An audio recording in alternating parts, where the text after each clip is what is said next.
Bienvenidos a un nuevo episodio de La Cantina del Ortopedista, un espacio que es la excusa perfecta para alcoholizarse mientras finges que estás aprendiendo algo nuevo. Yo soy Joel Galindo, su cantinero de confianza, recordándoles como siempre que se suscriban al canal si aún no lo han hecho y activen las notificaciones para que el YouTube te avise cada que subamos un episodio nuevo. En el episodio de hoy vamos a continuar con el tema de fracturas del anillo pélvico, enfocándonos en el diagnóstico, en el tratamiento y en el pronóstico de estas lesiones. Por lo que si no viste el episodio pasado te recomiendo que te dirijas hacia la liga que dejaré en la descripción del video para que revises primero ese tema y luego te des una vuelta por acá.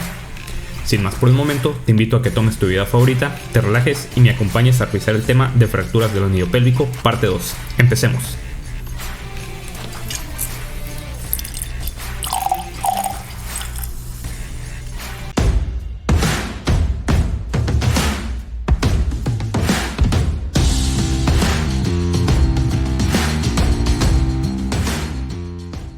La mayoría de los pacientes sufren lesiones en la pelvis por traumatismos de alta energía y por lo tanto tienen múltiples lesiones que deben abordarse. A menudo, la condición del paciente traumatizado nos limita la capacidad para obtener un historial completo. Siempre ayuda a apoyarse con los proveedores de atención prehospitalaria que pueden describir el mecanismo probable de la lesión, la escena del accidente y su evaluación inicial. En el contexto de un posible trauma pélvico siempre es importante investigar el mecanismo de la lesión, la ubicación del dolor si el paciente está consciente, datos de lesión neurológica asociada como incontinencia urinaria o intestinal, así como entumecimiento o debilidad muscular y datos de sangrado. La inspección inicial debe incluir una búsqueda de hemorragia externa, equimosis ya sea en el flanco, perineal o escrotal, sangre en el meato del pene, hemorragia vaginal y la posición de las extremidades inferiores y de las crestas ilíacas. Se debe realizar la palpación de los puntos de referencia óseos, el rango de movimiento si no hay deformidad obvia o dolor significativo y un examen neurovascular completo. Los puntos de referencia óseos importantes a palpar son las crestas ilíacas, la sínfisis púbica, el sacro, las articulaciones sacroiliacas y los trocánteres mayores. Los exámenes rectal y vaginal deben completarse con cuidado para evaluar si hay fracturas expuestas. Estos exámenes deben incluir la evaluación de los fragmentos óseos palpables, la integridad de las paredes rectal y vaginal, sangre macroscópica y una próstata elevada. Se debe de tener cuidado para evitar lesiones al examinador por cualquier fragmento óseo. Cualquier fractura pélvica asociada con sangre en el examen rectal o vaginal deberá tratarse como una fractura expuesta. Como parte del examen, la compresión de la pelvis debe realizarse una sola vez y de manera suave para no desplazar los fragmentos de la fractura o exacerbar las lesiones.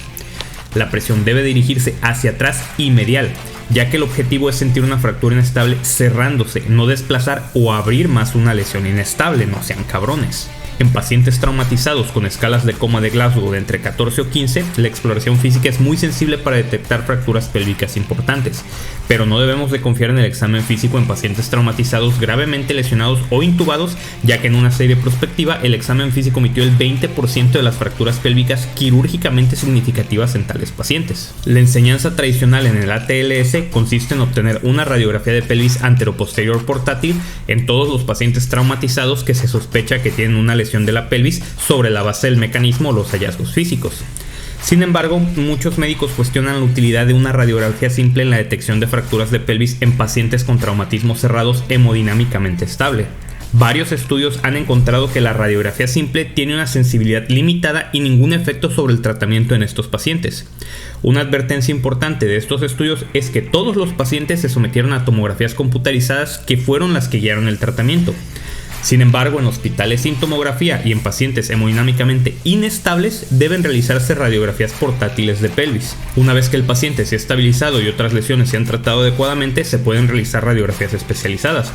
Estas vistas incluyen de entrada y salida, Judet y AP con el paciente en posición de decúbito lateral. La vista de entrada se obtiene proyectando un haz de radiografía inclinado 40 grados cefálicamente para definir mejor el borde pélvico. Las vistas de entrada permiten una mejor evaluación del desplazamiento antero-posterior de las fracturas inestables.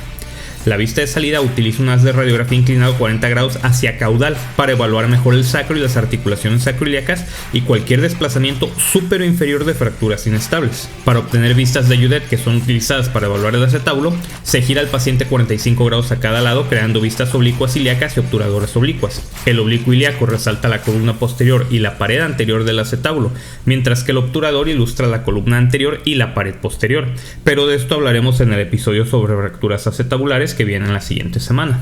Las radiografías AP tomadas en decúbito lateral pueden ayudar a detectar inestabilidad oculta de lesiones tipo 1 por compresión lateral. El estándar de oro para el diagnóstico de lesiones pélvicas es la tomografía con contraste, debido a su alta sensibilidad y delimitación detallada de las fracturas. La TAC puede determinar lesiones concomitantes, áreas de hemorragia arterial y la extensión de la hemorragia retroperitoneal. La mayoría de los pacientes con traumatismos cerrados que sean hemodinámicamente estables y con fractura pélvica deben evaluarse con TAC, a excepción de los pacientes adultos mayores con fracturas aisladas de la rama púbica y atletas con fracturas por avulsión. Dependiendo de las lesiones asociadas que se encuentren, pueden ser necesarios otros estudios como el ultrasonido, el cistouretrograma retrógrado o el lavado peritoneal diagnóstico. Al igual que con todos los pacientes con traumatismos, se da la máxima prioridad a la estabilización de las vías respiratorias, respiración y circulación, y a minimizar el tiempo en escena. En el traumatismo pélvico, el objetivo principal del personal de los servicios médicos de emergencia es reconocer las posibles lesiones basándose en el mecanismo y la evaluación física. En consecuencia, ya sea que se sospeche o no de una lesión pélvica en un paciente con traumatismo cerrado hemodinámicamente inestable, sugerimos que los paramédicos estabilicen o cierren la pelvis asegurándola con una sábana o aplicando un binder pélvico comercial. Esto reduce el volumen pélvico y estabiliza los fragmentos de la fractura, reduciendo así el riesgo de hemorragia importante. Los paramédicos también pueden atar las piernas juntas para estabilizar las extremidades inferiores en rotación interna, lo que también reduce el volumen pélvico. Se debe de tener cuidado de no atar o sujetar la pelvis con demasiada fuerza, ya que el objetivo de la unión pélvica es la estabilización y las lesiones existentes pueden exacerbarse por una reducción excesiva. Es importante la instrucción y la comunicación adecuadas con el personal de los servicios médicos de emergencia que colocan los binders pélvicos, ya que estos pueden colocarse incorrectamente hasta en un 40 o 45% de los casos. Hay que recordar que estos binders deben envolver los trocánteres mayores y a menudo se colocan demasiado cefálicos. Otro de los tratamientos de control de daños es el fijador externo, el cual está indicado en fracturas pélvicas con un componente de rotación externa, o sea las fracturas por compresión antero-posterior, por cizallamiento vertical o por mecanismos combinados. Si no sabes de qué penes estoy hablando, dirígete al episodio de la semana pasada para que lo entiendas. El fijador externo también está indicado en fracturas inestables con pérdida sanguínea presente y debe de colocarse antes de realizar una laparotomía exploradora. El fijador no está indicado en fracturas del ilion, donde el fijador no pueda colocarse de forma segura, ni en las fracturas del acetábulo. El tratamiento definitivo dependerá del tipo de fractura con el que estemos tratando, obviamente, y podrá ser conservador o quirúrgico. Así es, amiguitos, no todas las fracturas de pelvis se operan. O mejor dicho, hay pacientes a quienes les va bien sin cirugía, porque de que todas se pueden operar, pues todas se pueden operar. En especial si te encuentras en el medio privado y como yo eres un maldito cerdo capitalista. Así pues, el tratamiento conservador mediante apoyo parcial a tolerancia asistido con dispositivos de apoyo, ya sea muletas o andadera, está indicado en lesiones del anillo pélvico mecánicamente estables, o sea las lesiones por compresión lateral tipo 1, las lesiones por compresión anteroposterior tipo 1, las fracturas por avulsión en los adolescentes y las fracturas de las ramas ilio o isquiopúbicas aisladas. El resto de las fracturas requerirá de fijación interna. La estabilización del anillo anterior puede efectuarse a través de una placa superior colocada mediante un abordaje de fan steel y puede hacerse en conjunto con la laparotomía o procedimientos geniturinarios. Este tipo de estabilización está indicado en las fracturas por compresión anteroposterior tipos 2 y 3. Recordemos que las tipo 2 que tienen una diástasis de la articulación sacroiliaca anterior pueden requerir además de fijación posterior con el uso de tornillos percutáneos sacroiliacos o con un constructo de placas y tornillos. Mientras que los tipo 3 que tienen una luxación sacroiliaca propiamente dicha por ruptura tanto de los ligamentos anteriores como de los posteriores, definitivamente necesitarán una fijación posterior con tornillos percutáneos o con constructos de placas y tornillos. Hay que tener en cuenta que la fijación sacroiliaca con placas y tornillos puede ser anterior o posterior, donde la colocación anterior tiene un riesgo de lesión de las raíces de L4 y L5 por la colocación de los retractores anteriores, mientras que el emplacado posterior puede tener complicaciones debido al material de osteosíntesis prominente. Los tornillos percutáneos, por su parte, pueden complicarse con lesión de la raíz de L5 por una colocación inadecuada. Recordemos que la zona de seguridad para la colocación de estos tornillos es el cuerpo vertebral de S1, siendo la proyección de salida de la pelvis la mejor guía para la colocación superior o inferior y la de entrada de pelvis para la colocación anterior o posterior. En las fracturas por compresión lateral tipo 2, la fractura del ilion puede fijarse con el uso de tornillos o con un constructo de placas y tornillos al igual que las ramas. Además de las complicaciones propias de la fractura, el tratamiento también puede complicarse naturalmente. siendo las complicaciones más comunes las urogenitales, especialmente en hombres, ya sea por desgarro de la uretra posterior o de la vejiga, las cuales, a pesar de tratarse, tienen una tasa considerable de secuelas a largo plazo, las cuales pueden ocurrir en hasta 35% de los pacientes, siendo la más común la estenosis uretral. Como ya lo mencionamos, también puede haber complicaciones neurológicas, principalmente de la raíz del E5 durante una mala técnica para aplicación de tornillos percutáneos sacroiliacos o del nervio femorocutáneo lateral durante la inserción percutánea del fijador externo supraacetabular.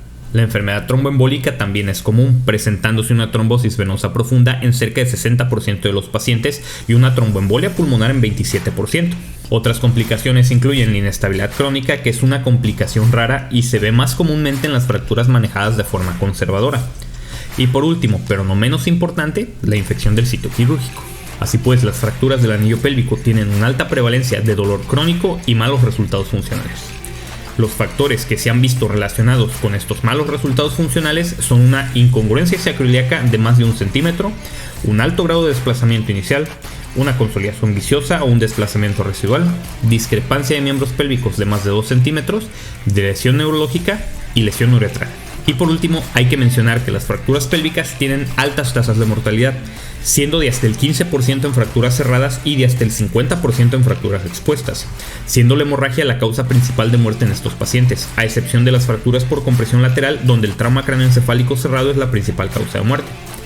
Los factores asociados con un aumento en la mortalidad son la presión sistólica menor a 90 milímetros de mercurio en la evaluación inicial, una edad mayor de 60 años, escalas de ISS elevadas, requerimientos transfusionales de más de 4 unidades y las lesiones por compresión antero-posterior tipo 3.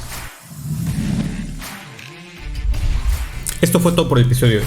Como siempre, espero que lo hayas encontrado de utilidad, y si fue así, te invito a que lo partas y recompartas con todas tus amistades. Deja tu pulgar arriba y un comentario en YouTube o una revisión de 5 estrellas en la plataforma de podcast. Yo soy Joel Galindo y esto fue La Cantina del Ortopedista.